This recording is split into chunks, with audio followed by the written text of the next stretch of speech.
दोस्तों आज जब मैं इस क्राइम स्टोरी को तैयार कर रहा था ना, तो इसको तैयार करने के दौरान मेरे दिमाग में ये चीज़ निकल के आई इस स्टोरी को देखते हुए कि यार आज भी मेरे भारत देश में लड़कियां सुरक्षित नहीं है। ख़ास तौर पर अगर सिंगल लड़की ट्रेवल कर रही है तो कहीं ना कहीं उसको रिस्क है, उसके साथ कभी भी कोई अनहोनी हो सकती है।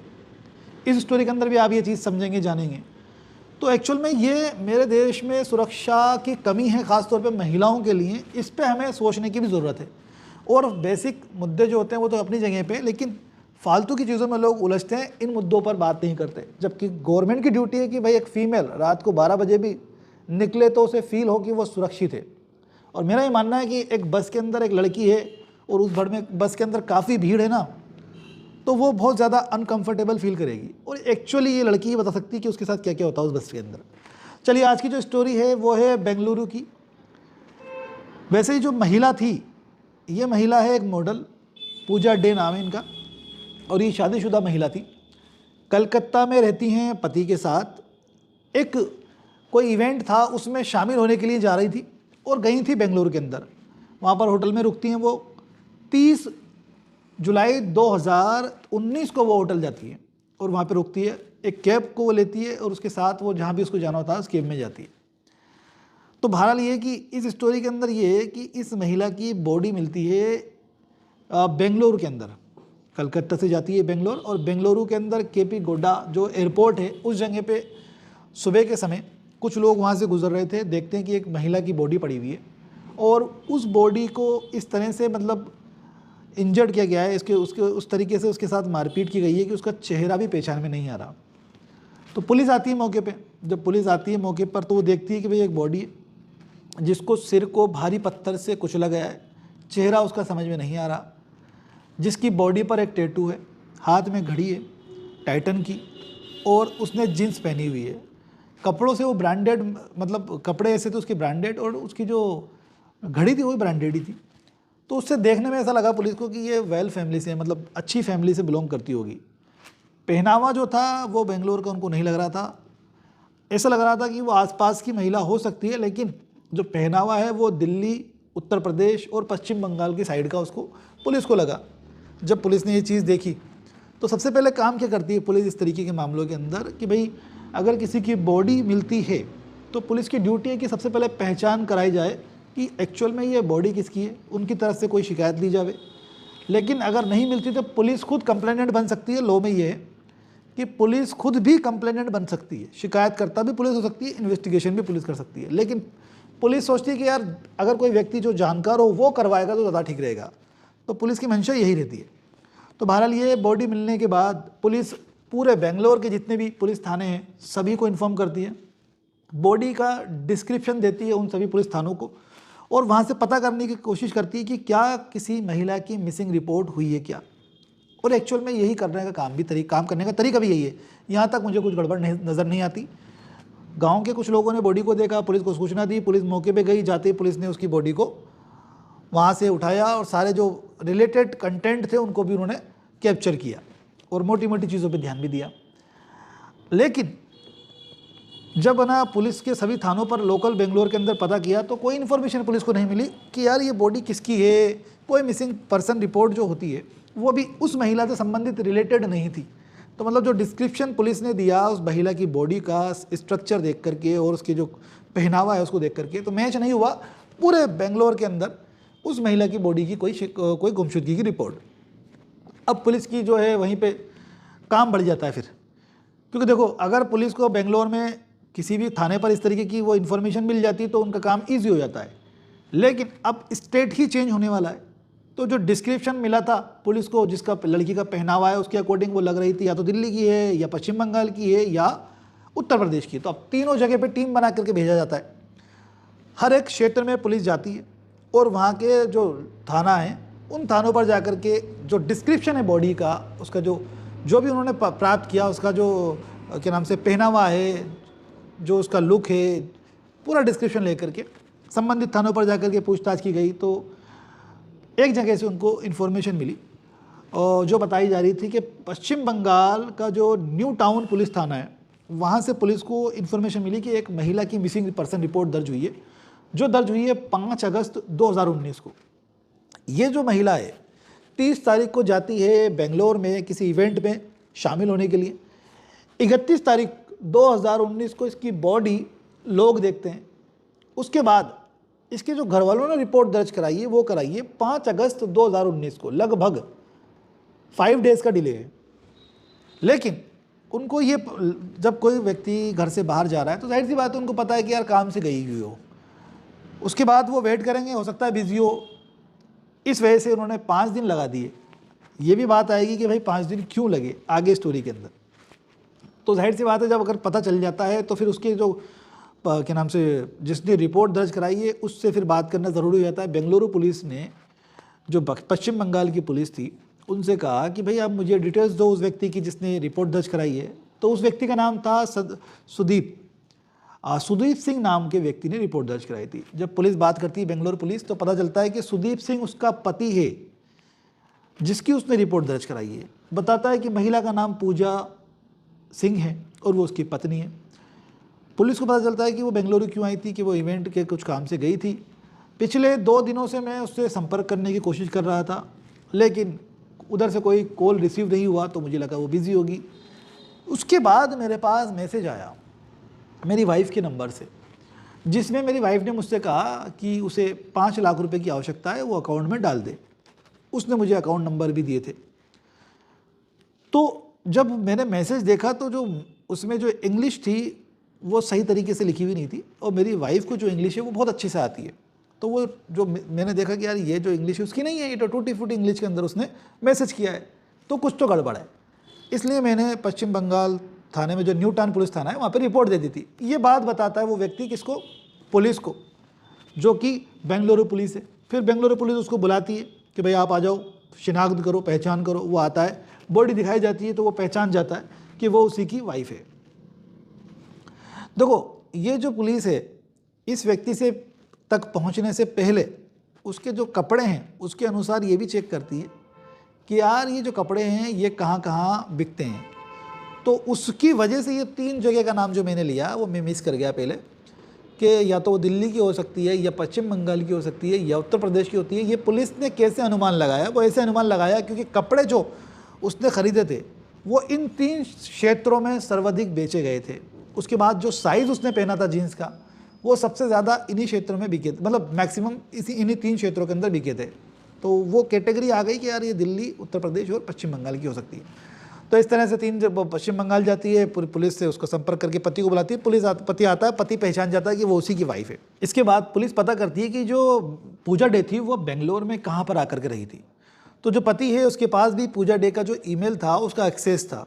जब वो ईमेल को खोल के चेक करते हैं तो पता चलता है कि जब पूजा है उसने होटल में स्टे किया था, और उसके बाद एक ओला कैब भी उसने हायर की थी, जो ओला ऐप के ज़रिए हायर की थी। तो पुलिस उस होटल में जाती है पहले तो, और वहाँ जाकर के पता करती है कि भाई पूजा डे यहाँ पर आई थी क्या रहने के लिए, स्टे किया था उसने। तो वो जो वहाँ पर रिसेप्शन है वहाँ से इन्फॉर्मेशन मिलती है कि जी सर यहाँ पर पूजा जो सिंह है वो आई थी और यहाँ पर रुकी थी। अगले दिन वो ओला कैब के अंदर यहाँ से रवाना हुई थी, जो लगभग 2-2:30 बजे के आसपास रवाना हुई थी। तो दोस्तों यहाँ पर जब पुलिस वाला उनको बताता है तो जो ओला जो बार बार आ रहा है, ओला ड्राइवर का जिक्र आ रहा है, ओला कैब का जिक्र आ रहा है, तो ये ओला एजेंसी को फ़ोन करके जो बंदा हायर हुआ था उसकी डिटेल्स लेते हैं कि भाई ये बंदा कौन है। तो पता चलता है कि ये एक बंदा है नागेश नाम का। इस व्यक्ति का नाम नागेश बताया गया कि ये व्यक्ति जो है 22 साल का था। वो छोड़ करके आया था यहाँ से, होटल से लेकर के वापस से एयरपोर्ट के लिए छोड़ने के लिए वो गया था, और उससे पहले भी वो गाड़ी के अंदर नागेश के साथ ही सफ़र की थी। तो संदिग्ध व्यक्ति पुलिस की नज़र में नागेश था, लेकिन जो 5 लाख रुपए की मांग की गई थी उसके बारे में डिटेल्स की जब जानकारी पुलिस लेती है तो ये निकल के आता है कि जो बैंक डिटेल्स है उस व्यक्ति का नाम भी नागेश है। यानी एक जो व्यक्ति मैसेज किया था पूजा सिंह के मोबाइल से सुदीप को, अपने पूजा के पति को, वो व्यक्ति भी नागेश है, और जिस व्यक्ति को ओला कैब के ज़रिए हायर किया गया वो भी नागेश है। तो पुलिस को लगा कि अब तो लगभग गुत्थी सुलझी गई है, क्योंकि दोनों ही जगह उस व्यक्ति का नाम आ रहा है जो कि सस्पिशियस है, संदिग्ध है। इसके अलावा पुलिस ने लोकेशन चेक की, नंबर्स की, तो ये जो पूजा सिंह का मोबाइल है और जो नागेश का मोबाइल है इनकी लोकेशन भी सेम थी। अब पुलिस को ये था कि अब इस व्यक्ति को पकड़ना है, ढूंढना है। तो इसकी इन्फॉर्मेशन जब ली जाती है एजेंसी से तो पता चलता है कि वो घर पर है, और पुलिस वहाँ जाती है, उसके घर पे जाकर उसको पकड़ लेती है। जब उसको पकड़ के लेके आती है, पूछताछ करती है, तो वो मना करता है पहले तो हर बात से कि नहीं, इस तरह की कोई घटना मैंने नहीं की, इनकार करता है। लेकिन पुलिस जब सख्ती से पूछती है तो जाहिर सी बात है पुलिस के सामने जो जुर्म नहीं करते वो भी कबूल लेते हैं। इसीलिए तो कोर्ट में पुलिस के सामने अगर कोई जुर्म स्वीकार करता है उसकी कोई वैल्यू नहीं है, इस आधार पे कोर्ट कन्विक्शन नहीं देता। दिल्ली का प्रद्युम्न केस के अंदर कंडक्टर को मार मार करके पुलिस ने कबूल करवा लिया था कि उसी ने बच्चे का मर्डर किया है, और उस व्यक्ति ने कबूल भी कर लिया था, जबकि उसकी क्लास के किसी बच्चे ने उसको मारा था। तो इसलिए उसके पुलिस के सामने कन्फेशन की कोई वैल्यू नहीं होती। तो बहरहाल ये कि वो कन्फेशन कराना जानते हैं, ये मैं कहना चाह रहा था आपसे कि नागेश कन्फेस करता है और वो बताता है कि उसने भी पूजा डे को मारा है। जब वो पहली बार पूजा डे को लेके गया इवेंट के लिए, जब उसको हायर किया, वो होटल से जाती है उसके साथ में, तब वो उसको अच्छी टिप देती है। उसके पास उसको लगता है कि यार ये महिला जो है इसके पास पैसा है, इसके पास जेवर है। उसने बताया कि पुलिस को कि साहब मेरे को ऐसा लगा इसके पास अच्छा पैसा होगा, अच्छा जेवर मिल जाएगा मुझे, मैं इसके साथ लूट कर लूँगा। मेरा इरादा लूट करने का था। यानी 392 में टल जाता है, ये 392 IPC में 7 साल तक की सज़ा, और ऐसे राजमार्ग पर अगर कोई व्यक्ति लूट करता है तो 14 साल तक की सज़ा। तो कुल मिलाकर के इरादा उसका लूट का था। जब वो उसको छोड़ने के लिए जाता है होटल में, तो वो बोलती कि मुझे अगले दिन वहाँ पर एयरपोर्ट के लिए जाना है। तो उस कंडीशन में इस व्यक्ति ने चालाकी से उसको कन्विंस कर लिया, पूजा सिंह को, कि आप है ना बुक मत करना इस बार, मैं खुद आपके ऑन टाइम लेने आ जाऊँगा भाई, 2 बजे 2:30 बजे जितने बजे आप मुझे बुलाओगी मैं उस समय आपको लेने आ जाऊँगा और एयरपोर्ट छोड़ दूँगा। यहीं पे सीखने वाली बात ये है कि देखो, अगर पूजा डे जो है वो अगर ओला ऐप के ज़रिए बुकिंग करती तो उसकी एंट्री बोलती, और किस व्यक्ति के साथ है उस व्यक्ति के साथ उसकी एग्जिस्टेंस भी बोलती। तो जो व्यक्ति उसको लेकर के जा रहा है उसके दिमाग में लूट करना तो बहुत दूर की बात है, छेड़छाड़ करना भी नहीं आता, क्योंकि वो ऑन रिकॉर्ड उसके साथ होता। तो अपराध अब करने से पहले आदमी 10 बार सोचता, क्योंकि उसे पता है कि तुरंत पकड़ा जाएगा। ये सबसे बड़ी गलती की यहाँ पर पूजा डे ने, उसकी बात में कन्विंस होकर के बुक नहीं की, और वो अगले दिन आ जाता है रात को। एक्चुअल में वो जाता ही नहीं है, उसकी थ्योरी के हिसाब से वो उस दिन वो वहीं रुका होटल के बाहर और वहीं सो गया गाड़ी के अंदर। होटल स्टाफ का बंदा आता है, वो आकर के उसको उठाता है कि साहब वो पूजा जी हैं, उनको जाना है, और वो गाड़ी लेकर के पूजा जी के पास जाता है। वहाँ से बैग रखता है गाड़ी के अंदर, पूजा जी को बिठाता है और वो निकल जाता है एयरपोर्ट की साइड। ये कहना है की जो बंदा था खुद इसका, नागेश का। इसके बाद ये जो बंदा है जब देखता है कि यार ये जो मैडम है, क्योंकि 2 बजे 2-2:30 बजे के आसपास वो गाड़ी में बैठती है, तो उसको रात को थकान के कारण या तो नींद नहीं आई, क्या पता क्या रहा रीज़न, गाड़ी में पूजा को नींद आने लगी। जब वो नींद आ गई तो उसने बोला कि जब पूजा जी को नींद आ गई तो मैंने गाड़ी सुनसान इलाके की तरफ ले ली, और मैंने जब गाड़ी को रोक करके उनसे कहा कि मुझे है ना जितना भी पैसा है जेवर आप दे दो, तो उन्होंने मुझे देने से मना कर दिया और कहा कि मैं शोर करूँगी। जिस पर मैंने है ना मेरी गाड़ी के नीचे मैंने रोड रखी थी, निकाल करके उनके सर पे मार दी। रोड के मारने से पूजा सिंह बेहोश हो गई।